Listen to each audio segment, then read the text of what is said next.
The time capsule fractures mid-jump, a cascade of sparks, a warped pulse of metal, and you are expelled not into the future you dialed, but into the Permian, an age that does not forgive mistakes. The air strikes your lungs like a kiln's breath. You stagger out of the distortion haze, knees sinking into cracked soil that bleeds heat from the Earth's interior. Your skin prickles, every pore opening as if your body itself were trying to escape this furnace. You don't belong here. The world makes that clear at once. The horizon is an ochre line of fractured stone, broken ridges glowing in waves of shimmer. There are no soft silhouettes, no green reprieve. Only low, thorn-like plants hunched against the glare, their shadows as sharp as blades. Even silence here is hostile. A silence stretched taut, waiting to snap. Something moves in it. From a slope of rust-red shale, a figure uncoils. Long-limbed, low to the ground, its ribs drawing a bellows rhythm beneath a narrow frame. The head swivels, the jaws edged like shears. A synapsid, neither reptile nor mammal, but the first rough sketch of both. Its nostrils flare toward you, but not at your sight, at your warmth. The realization lands with weight. In this world, heat is the signature that betrays you. You glance down. The ground beneath your palms glows faintly with moisture, the sweat of your body sinking into dust. Already the patch is darkened, a beacon for whatever tracks warmth rather than form. It is a message you did not mean to write, and you cannot erase it fast enough. The creature lowers itself. Its chest brushes the ground, muscles taut like bowstrings. You see its breath fog for a heartbeat before the dry air devours the vapor. You are being measured. Behind you, the horizon trembles with other shapes. Not a single hunter. A patrol, thin shadows weaving between basalt teeth. They are not a pack by choice but by convergence. Predators drawn to the same signal. Drawn to you, the sun drops a fraction, tilting the land into deeper reds. And the silence fractures. A rasping cry, half hiss, half cough, rolling from one ridge to the next. A declaration. The Permian morning has begun, and you are already prey. You try to rise, but the air itself resists you. It is thick, metallic, carrying a faint tang of iron and ash. Each breath scrapes, as if the atmosphere were powdered stone drifting into your chest. The sun has barely cleared the horizon, and already the ground bakes with such violence that your soles sting when you step. Morning here is not cool relief, it is a forge being stoked. The land stretches like a wound. Cracked basins open into fissures, some oozing steam where subterranean waters strike hot rock. Pools lie scattered like mirrors, but they are not water. They shimmer with minerals, their surfaces crusted in colors too vivid to trust. Orange, green, slick violet. If you dipped a hand, it would return etched in burns. No wind. That is the worst of it. Air stands still, as if trapped between walls of invisible glass. Your sweat has nowhere to go. It clings, drips, gathers into damp maps across your skin. Each drop is more than discomfort. Each one is a declaration. Warmth here, warmth here, warmth here. Shadows are sparse. The plants that cling to this plateau are wiry things, all spines and thorns, their leaves reduced to brittle needles to resist evaporation. They offer no canopy, only dagger silhouettes. You duck under one, desperate, but the shadow is too thin, like trying to hide behind a blade. Movement flickers at the edge of vision. Across the flats, another synapsid prowls. This one is larger, with a sail of bone rising from its back, veins pulsing beneath stretched skin. It pauses, throat trembling as it samples the air. Not your scent, your heat. The creature shifts toward a dark patch on the soil, the faint print you left where you knelt minutes ago. You crouch lower, heart hammering. The ground seems to amplify it, drumming the rhythm outward. Farther off, you see more life. A lizard-like shape sprawled on a rock, throat pouch quivering as it absorbs warmth, eyes slit with reptilian patience. It isn't hunting, not now, but its stillness is unsettling. Everything here has the same waiting posture, as if dawn itself is the cue, and all creatures are attuned to the pulse you carry within your body. The heat presses harder. Your skin radiates like a beacon, You can feel the contrast between yourself and the stone. A fragile animal encased in water, glowing brighter than any rock. You are a walking flare in a world where survival depends on blending with the kiln. And then you hear it. Not a call, not a cry, but the scrape of claws dragging across shale. A slow testing of distance. The sound of something adjusting its approach to you. You swallow hard, the air scorching your throat. There will be no outrunning them in this oven. No vanishing in a land stripped bare. The only way forward is discipline. Rules. Methods of concealment, improvised from nothing but dust and willpower. The Permian does not grant mercy. It grants conditions. Break them, and the land itself will signal your location louder than any scream. The ground beneath you is still warm where you rested your hands. You pull back and watch the mark linger like a burned scar. A message etched for predators. The lesson is clear. Here, even a pause can kill. The first instruction begins to write itself in your mind. Not a choice, but a necessity. You crouch, trembling in the shadow of a jagged outcrop, and your mind does what it must. It drafts commandments.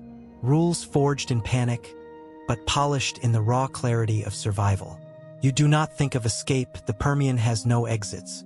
You think only of diminishing your signature, reducing yourself to nothing in a land of watchers. The first rule is already carved into your skin. Rule 1. Never leave warm patches. Cool every trace. Where your hand touched, the soil glows darker, moist with sweat. Where your knees pressed, the earth holds warmth like memory. These are signals louder than blood. You must erase them. You scoop dry dust into your palm and scatter it over the stains. The grit drinks the heat, diffusing it, dulling the patch until it no longer gleams like bait. If you fail this rule, the hunters converge. They read the map you've written and follow it, line by line, to its living endpoint, your body. One forgotten patch is enough to draw them, just as surely as if you had called their names aloud. Rule 2. Do not rest on bare ground. The soil hoards warmth. If you lie down, even for a breath, you brand yourself into the earth. Your outline will glow long after you stand again, a silhouette for teeth to follow. You must squat, balance, perch on stone edges where heat bleeds quicker. Even then, never linger. Break this rule, and the land becomes your enemy, preserving your shape long enough for predators to arrive. You will find yourself hunted not for who you are, but for the warmth you left behind, a ghost that betrays the living. Rule 3. Bleed heat into stone, not soil. Stone cools. Soil traps. When your body burns with exertion, you press your palms against rock. Let it leach the fever from your blood. Do not allow sweat to drip freely. Guide it into cracks, where it vanishes, hidden. Ignore this rule, and the ground becomes a lantern. A slow trail, dot by dot, leading behind you. You imagine them. The synapsids, their heads low, jaws parting as they test each glowing drop like a breadcrumb. Your warmth is the story of your death, and each stone you neglect to use becomes another chapter written. Rule 4. Move when the land moves. Do not walk in silence. Silence marks you. You must time your steps with the groan of cooling stone, the hiss of steam from fissures, the shuffle of other animals across the crust. Even your breath must be swallowed during stillness. Fail this, and you fracture the rhythm of the landscape. Every pause is betrayed by the sudden tick of your step, the sudden shift of gravel, the sudden human cadence in a place where no such sound belongs. The predators do not see you, they hear the error, and they come. Rule 5. Never allow dawn to find you exposed. The sun lifts, and the land becomes a forge. By midday, heat waves shimmer so thick they blur outlines. But morning is when the hunters stir, fresh from their night's hunger, tuned to the faintest signal. By the time the sun climbs high, they are already fed or still searching. If you are out, then you are a beacon against the stone. Ignore this, and you will feel it. The way the gaze of the world seems to tighten, focusing, resolving your figure out of the haze. The morning hunt is patient. They circle until exhaustion makes you careless. You whisper these rules to yourself, as if repetition alone could make them real. They are not a guarantee. They are not protection. They are only the narrowing edge you balance upon, a code carved by fear with failure written in teeth. And already, as you breathe them into being, you hear the rustle of shale behind you. A test, a reminder that the rules are not theory. They are debt, and debt here is always collected. You repeat the rules like charms, a litany meant to hold back the world. But discipline thins quickly in the furnace. Sweat crawls out of every pore. Your body will not obey your desperate need for dryness. The land demands silence, but your breath rasps, loud in your own ears, a rasp that will not stop. The first crack comes small. You crouch too long against a boulder, telling yourself stone will drink your heat. It does, but you forget the second rule. The soil beneath your feet darkens where your weight has pressed it. A faint warmth, almost invisible to you, but loud to them. By the time you notice, it is too late. The ridge above stirs. A low silhouette slinks down, ribs flashing in rhythm, nostrils twitching as it angles toward the mark. You scuttle back, scattering dust, trying to smear the print before it closes the distance. Your hands tremble, the grit clumps with sweat, and the trace will not vanish fast enough. You panic. You move, and moving breaks rhythm. The land is still in that moment. A rare pause in the drone of fissures. No hiss, no groan, no shuffle. Into that silence, your sliding foot carves a sharp crack of shale. The sound carries. From every side of the basin, heads rise. Eyes blink open like coals catching light. The rules collapse together. You tell yourself not to run. Running pumps heat. Running writes your body's fever across the ground. But your legs betray you. They launch you into a staggered sprint, lungs clawing for air that will not cool them. Dust bursts behind you, a plume marking your path. You feel it instantly, the ground becoming your enemy. Each step leaves a print, each print a glowing marker.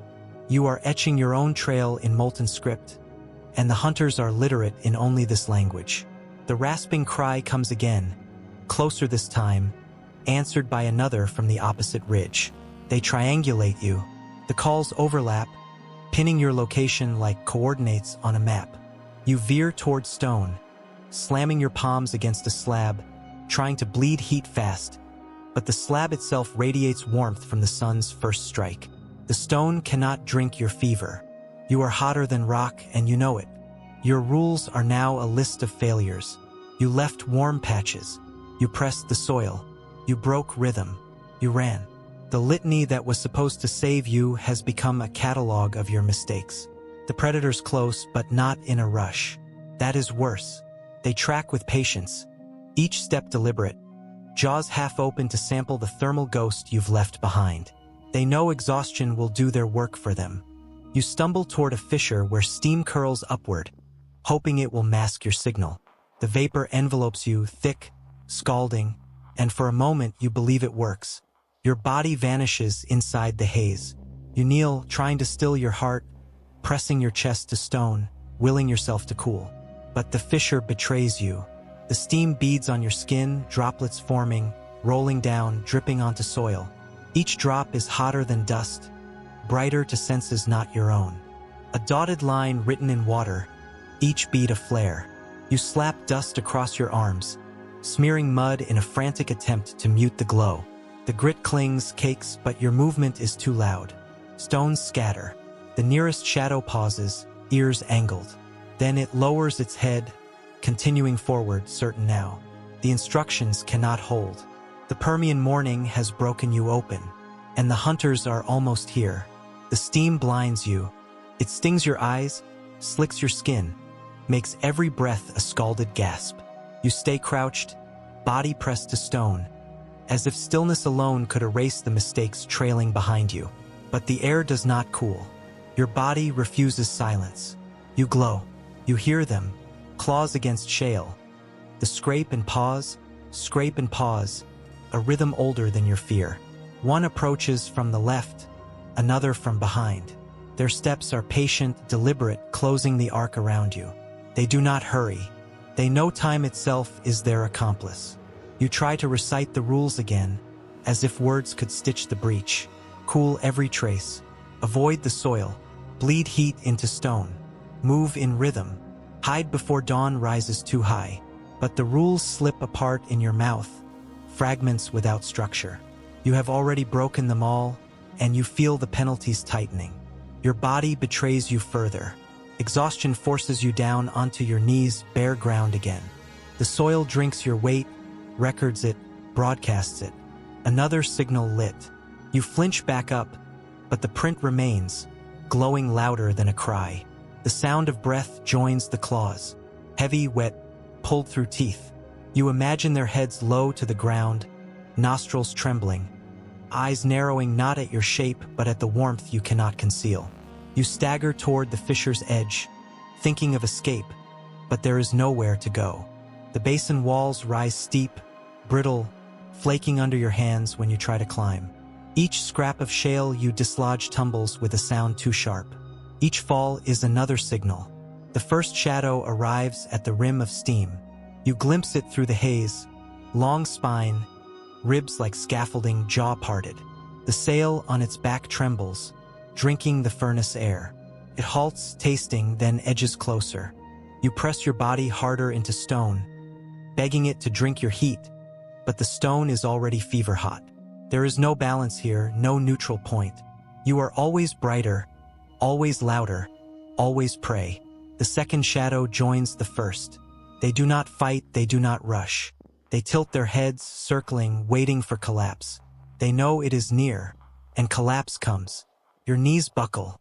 You sink to the soil without strength to hover above it. Your palms smear damp trails across dust. Sweat pours unchecked. Every movement scrawls another flare, another beacon.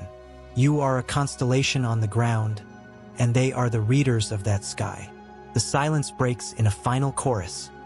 Rasping cries, overlapping, sealing the circle.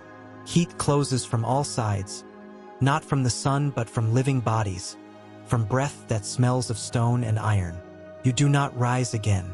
You curl against the fissure, lungs scalding, heart a hammer that soon falters.